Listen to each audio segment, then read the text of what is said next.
हमारा जो next topic है वो है pelvic girdle and limbs. Previous जो है आपको पता है कि हमने ह्यूमन स्केलेटन को स्टार्ट किया हुआ है और ह्यूमन स्केलेटन को दो मेजर पार्ट्स के अंदर डिवाइड किया जाता है। एक्सियल स्केलेटन, जिसको ऑलरेडी हम डिटेल से डिस्कस कर चुके हैं। आगे जाता है अपेंडिकुलर स्केलेटन, और अपेंडिकुलर स्केलेटन का दो पोर्शंस हैं आगे, जिसके अंदर हम पेक्टोरल गर्डल और लिम्स वाला जो पोर्शन है उसको हम कवर कर चुके हैं। बाकी हमारे पास रह जाता है पेल्विक गर्डल एंड लिम्स। आज हमने पेल्विक गर्डल और लिम्स को डिटेल से डिस्कस करना है, देखना है कि उसके अंदर कितनी बोन्स पाई जाती हैं, किस तरह से वो अरेंज है, फंक्शन क्या है, किस तरह से हमारी बॉडी का जो एक्सियल स्केलेटन वाला जो पोर्शन है वो किस तरह से पेल्विक गर्डल और लिम्ब के साथ अटैच है। जिस तरह से प्रीवियस टॉपिक के अंदर हमने पेक्टोरल गर्डल और लिम्ब की अटैचमेंट पढ़ी थी क्लेविकल बोन के थ्रू जो थी, वो हम प्रीवियस टॉपिक के अंदर डिस्कस कर चुके हैं। आज हमने देखना है पेल्विक गर्डल और लिम्स को। अब देखें कि यहां पर सबसे पहले मैं आपको पेल्विक गर्डल का कॉन्सेप्ट दे दूं सिंपल। वो ये है कि ये अगर एक ह्यूमन बॉडी है, ये उसका स्केलेटन है, ये उसका हेड वाला रीजन है, ठीक है, और ये उसकी मेन एक्सिस है, मेन बॉडी है यहां तक, ठीक है। लेग्स और जो हमारे आर्म्स हैं वो इसके अंदर इंक्लूड नहीं है, ठीक है। ये जो पोर्शन है ये सारे का सारा क्या कहलाता है, एक्सियल स्केलेटन वाला। और यहां से जो आर्म्स निकलते हैं, बाजू निकलते हैं, और उसके बाद जो लेग्स हैं, ये जो पोर्शन है ये अपेंडिकुलर स्केलेटन कहलाता है। अब पेक्टोरल गर्डल और लिम्स हमने प्रीवियस टॉपिक के अंदर डिस्कस कर लिया था, यहां तक मतलब कि हम पढ़ चुके हैं, ये वाला पोर्शन हमारा मुकम्मल है। आज हमने पढ़ना है कि हमारी जो पेल्विक गर्डल क्या होती है और लिम्स क्या होती है। अब देखें कि जो ह्यूमन स्केलेटन है, अगर इसको देखा जाए तो ये तो पहले हेड वाला रीजन आ गया। हेड वाला रीजन जो है आगे फिर यहाँ पर ये बोन्स हैं, यहाँ पर ये फिर आगे जाती हैं रिब्स, ठीक है, और इसके पीछे यहाँ पर ये स्टर्नम, और इसके पीछे ये वर्टिब्रल कॉलम आ रहा होता है। ये जो वर्टिब्रल कॉलम वाला पोर्शन है, इस वर्टिब्रल कॉलम के साथ एक बोन होती है। सपोज के इस बोन को हम इस तरह से ये बना लेते हैं, ये समझ लें कि एक बोन है कि जो वर्टिब्रल कॉलम को, ये हमारे पास क्या है, वर्टिब्रल कॉलम, और ये हमारे पास क्या है, हाइंड लिम्ब। आप समझ लें कि ये हमारी हाइंड लिम्ब की जो बोन है उसको हम ये हाइंड लिम्ब की बोन कह रहे हैं। अब ये जो रेड वाला जो पोर्शन है कि जिसने वर्टिब्रल कॉलम को आगे अटैच करवाया हुआ है हाइंड लिम्ब के साथ, इसको हम नाम देते हैं पेल्विक गर्डल का। इसको हम क्या नाम दे रहे हैं, पेल्विक गर्डल का। और ये हमारे पास क्या है, हाइंड लिम्ब। अब आपको समझ आ गई होगी कि जो एक्सियल स्केलेटन का जो वर्टिब्रल कॉलम है और जो हाइंड लिम्ब है अपेंडिकुलर स्केलेटन की, इसके दरमियान जो बोन अटैच करवा रही है इन दोनों पोर्शंस को, वर्टिब्रल कॉलम को और हाइंड लिम्ब को जो अटैच करवा रही है, उस बोन को हम नाम क्या देते हैं, पेल्विक गर्डल और लिम्ब। उसको हम नाम देते हैं, उस बोन को नाम देते हैं पेल्विक गर्डल का, कि जो हाइंड लिम्ब को अटैच करवा रही है वर्टिब्रल कॉलम के साथ। ये था एक सिंपल सा कॉन्सेप्ट। और ये जो हमारी लेग है इसको हम लिम्ब का नाम देते हैं, लिहाजा ये डिस्टल एंड पर है इसलिए हम इसको हाइंड लिम्ब का नाम दे रहे हैं, ठीक है। जबकि आपको पता है बाजू को हमने फोर लिम्ब का नाम दिया था। ये हमारी लेग क्या है, ये हाइंड लिम्ब है। वर्टिब्रल कॉलम और हाइंड लिम्ब के दरमियान जो बोन है, जो कनेक्शन का काम कर रही है इन दोनों को मिलाने में, उस बोन को हम नाम दे रहे हैं पेल्विक बोन का, या हम उसको पेल्विक गर्डल कहते हैं। अच्छा, ये जो बोन है इसको हम हिप बोन भी नाम देते हैं और पेल्विक बोन का नाम भी देते हैं और कॉक्सल बोन का भी नाम देते हैं। पेल्विक जो पेल्विक गर्डल है इसके अंदर दो कॉक्सल बोन होती हैं। पेल्विक गर्डल के अंदर दो कॉक्सल बोन होती हैं। समझ लें कि ये अगर हम इसको दरमियान से कट कर दें, यहां पर मैं लाइन लगा देता हूं आपको समझाने के लिए कि ये समझ लें कि ये एक कॉक्सल बोन है जबकि ये दूसरी कॉक्सल बोन है। ये दो कॉक्सल बोन है। इस कॉक्सल बोन को हम हिप बोन का नाम भी देते हैं और पेल्विक बोन का नाम भी देते हैं। और ये जब दोनों बोन्स मिल जाती हैं तो उनको हम उसको हम पेल्विक गर्डल का नाम देते हैं। ठीक है, कि जब ये दोनों बोन मिलती हैं तो उसको हम पेल्विक गर्डल का नाम देते हैं। अच्छा, अब एक जो कॉक्सल बोन है उसके अंदर मजीद 3 बोन्स पाई जाती हैं।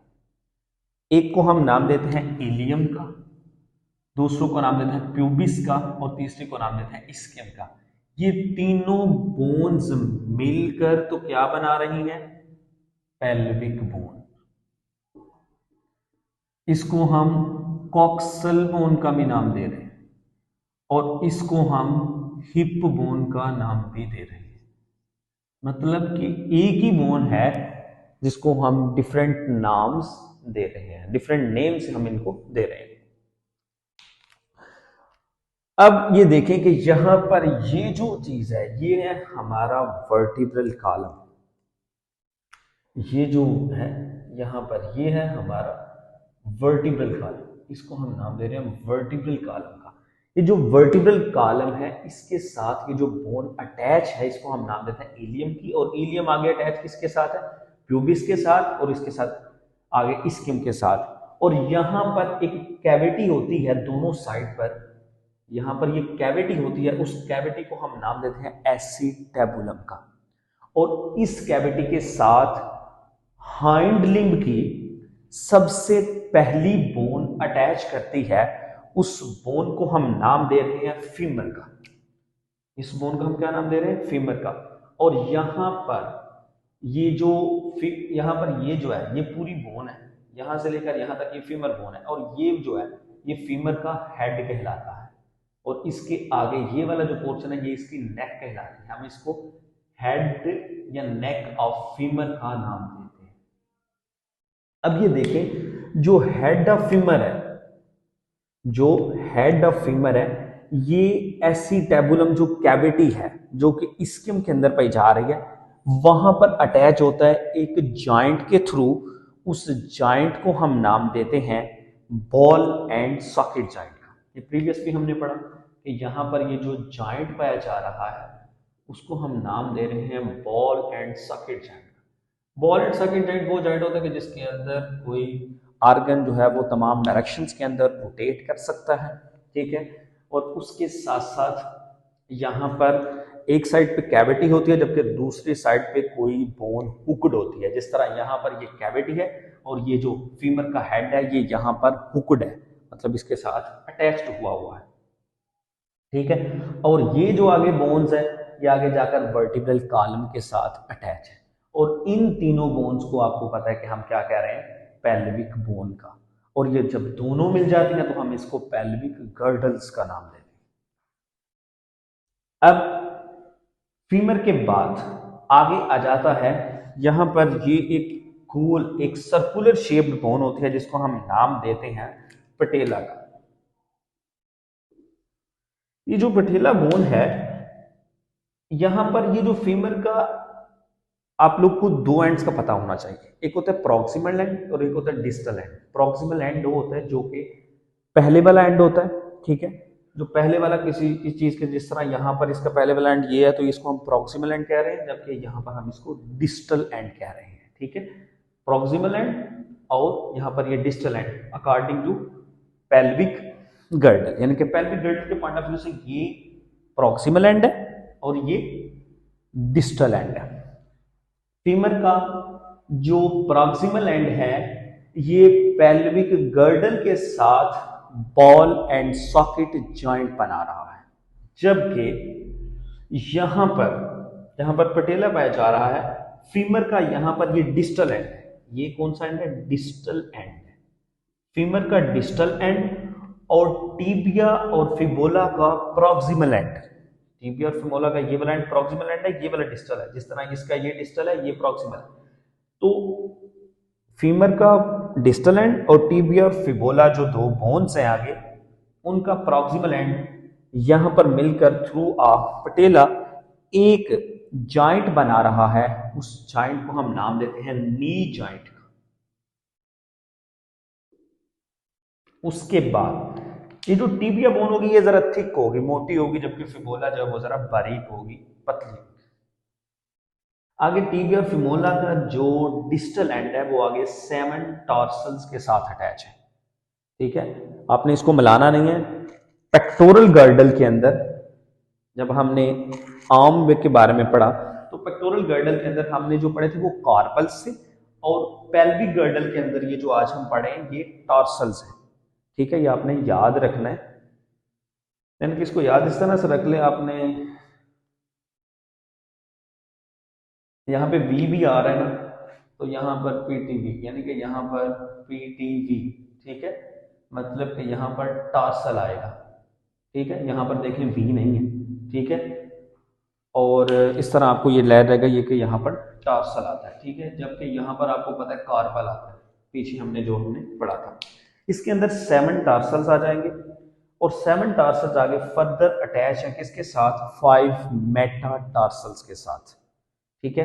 इनकी तादाद भी आपने याद रखनी है, और 5 मेटा जो टार्सल्स हैं ये आगे 5 रोज हैं, ठीक है। हमारी जो फिंगर्स हैं, फ्लेंजिस बोन, उन बोन्स को हम नाम देते हैं फ्लेंजिस का, जो कि टॉयस बना रही है, यानी कि टॉस बना रही है, मतलब कि हमारी जो फिंगर्स हैं उनकी उंगलियों को बना रही है।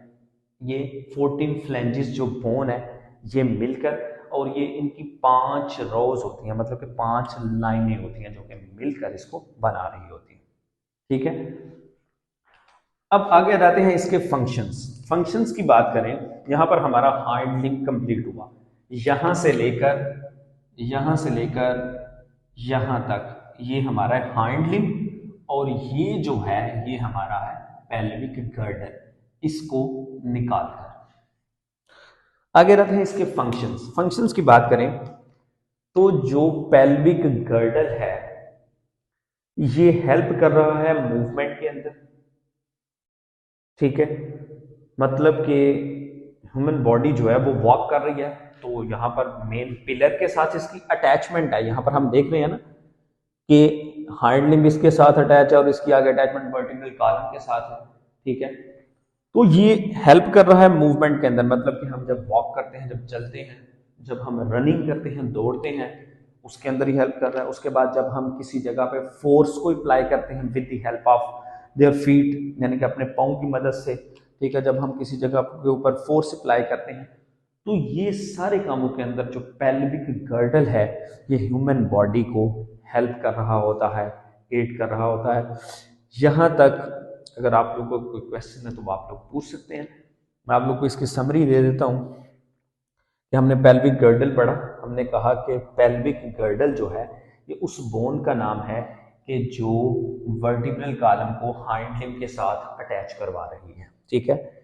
इस बोन के अंदर जो पेल्विक बोन है, आगे 3 बोन्स हैं, एलियम, प्यूबिस और इस्कियम, ठीक है, और यहाँ पर एक कैविटी होती है जिसका एसिटेबुलम नाम है, वहां पर बॉल एंड सॉकेट जॉइंट बनता है with the proximal end of the femur, और जो डिस्टल एंड होता है वो आगे नी जॉइंट बना रहा होता है with the help with tibia and fibula with the help of patella.